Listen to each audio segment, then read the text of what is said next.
कोपर्डे हवेली गटातील जनतेने रामकृष्ण बेताळ यांच्या नेतृत्वावर जो विश्वास दाखवला तोच विश्वास संपूर्ण कराड उत्तरची जनता रामकृष्ण बेताळ भाऊ यांच्यावर दाखवेल असा विश्वास कोपर्डे हवेली जिल्हा परिषद गटाच्या नवनिर्वाचित विजयी उमेदवार सुविद्याताई रामकृष्ण बेताळ यांनी व्यक्त केला आहे।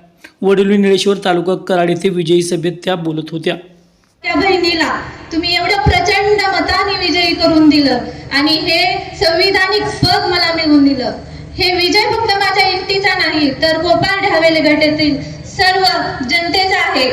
हा विजय सर्व जनतेचा आहे असं मी म्हणते, कारण की येथील प्रत्येक कार्यकर्त्यानं प्रत्येक व्यक्तीनं आपलं चिन्ह घराघरात पोहोचवलं आहे। त्यामुळेच हा विजय आपल्याला संपादन झालेला आहे।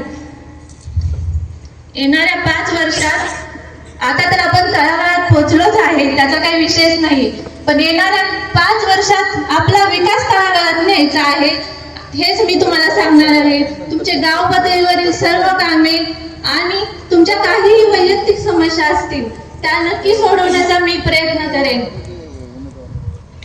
येणाऱ्या विधानसभेच्या निवडणुकीसाठी मला तुमच्या सर्वांची गरज आहे। तुम्ही सर्वांनी माझ्या पाठीशी आता जसं खंबीर उभं राहिलात तसंच तुम्ही येणाऱ्या विधानसभेसाठीच्या तयारीसाठी खंबीर उभं राहायचं आहे आणि आपल्या भाऊंचा विजयाचा गुलाल आणायचा आहे। मी जसं म्हणलं होतं ना पहिल्या सभेत की विजयाचा गुलाल आपलाच येणार, खरं झालं ना? तसंच आता आमदारकीचा विजयाचा गुलाल भाऊंचाच येणार। हे आम्ही आमच्या विकास कामात तर दाखवणारच, पण तुम्हीही दाखवून द्यायचं आहे सर्व जनतेला, कराड उत्तरला। एवढं बोलते आणि थांबते। जय हिंद, जय महाराष्ट्र। मिळणार आहे सर्व तुझं नाव आहे, सर्व काय नसतो। वाघेरी गटावर बघितलं, जे इंटरव्ह्यूला नव्हते तेच तिकीट घेऊन आले ना, आम्ही आपल्या इंटरव्ह्यूला गेलो फाईल घेऊन आमच्या कामाचे, हे घ्या ती घ्या, तसं काय होत नाही। सर्वे बिले फेल आहे, सगळं याचं काम आहे। ते असले की सर्वेचं गाव ते ओके मध्ये, पण या ठिकाणी सर्वसामान्य कुटुंबातल्या व्यक्तीला न्याय मिळवून आणि या व्यासपीठावर बोलण्याचं काम, या व्यासपीठावर बोलण्याचा न्याय देऊ शकतो फक्त हाच माणूस रामकृष्ण बेताळ साहेब, आपले मार्गदर्शक आणि 2029 चे आमदार। आणि एक जण आम्हाला ते म्हणत होते की तुमचं त्यांना वाटायचं की भाऊंचं काय जमणार नाही, ह्यांचं बी काय जमणार नाही, पुढचं भविष्य काय, पुढचं भविष्य आहे समोर। आणि येणाऱ्या काळात अनेक ठिकाणच्या निवडणूक येतील, त्याही आपण भाव आम्हाला तुमची पाठिंबा त्या ठिकाणी पण पाहिजे।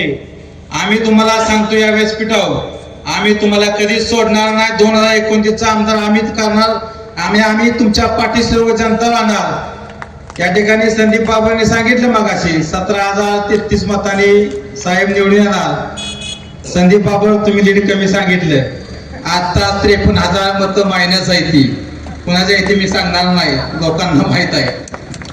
आणि 53,000 मतं आज भाऊंच्या मागे आहेत। 5 वर्षात भाऊ इतके करतील की 51,000 मतांनी भाऊ लीडवर असतील काय उत्तर मध्ये। निकालाचा दिवस होता, निकाल वर खाली होत होता कोपर्डे जिल्हा परिषद गटातील। अगदी नीलमताई असतील, अमित नाना असतील, निकाल वर खाली होत होता। आम्हाला समजलं की विद्याताईंची सीट एकदम म्हणजे जिंकणार आहे। त्यावेळी कार्यकर्त्यांचे फोन आले, सैदापूरमध्ये थोडं आमचं कमी जास्त झालं। आम्ही तिथपर्यंत पोहोचलो, आम्हाला वाटलं साहेब पण येतील, कारण सगळ्या आपल्या 3ही सीटा लागतील असं समजलं। थोड्या वेळानंतर असं समजलं की थोड्या मतांनी आपल्या सीट गेल्या। मला कौतुक एवढं करावं वाटतं, आपली पत्नी निवडून येऊन सुद्धा माझा कार्यकर्ता हरला म्हणून भाऊंनी आपल्या अंगावरती गुलाल घेतला नाही। भाऊंच्या डोळ्यात पाणी होतं, खरं तर गड आला पण सिंह गेला। भाऊ थांबले, कार्यकर्त्यांचा उत्साह होता, कार्यकर्ते म्हणत होते नाही भाऊ हा जल्लोष झालाच पाहिजे। 10 वाजले 11 वाजले तरी भाऊनी गुलाल घेतला नव्हता। शेवटी अमित नाना आले आणि हिंदूराव नाना आले, त्यांनी सांगितल्यानंतरच कार्यकर्त्यांनी त्यांच्या कपाळाला गुलाल लावला आणि हा लावलेला गुलाल 2029 साली आपल्याला असाच ठेवायचा आहे आणि 2029 साली सुद्धा आपल्याला हा गुलाल भाऊंच्यावरती आणि आपल्या सगळ्यांचा कराड उत्तरचा स्वाभिमान म्हणून जपायचा आहे.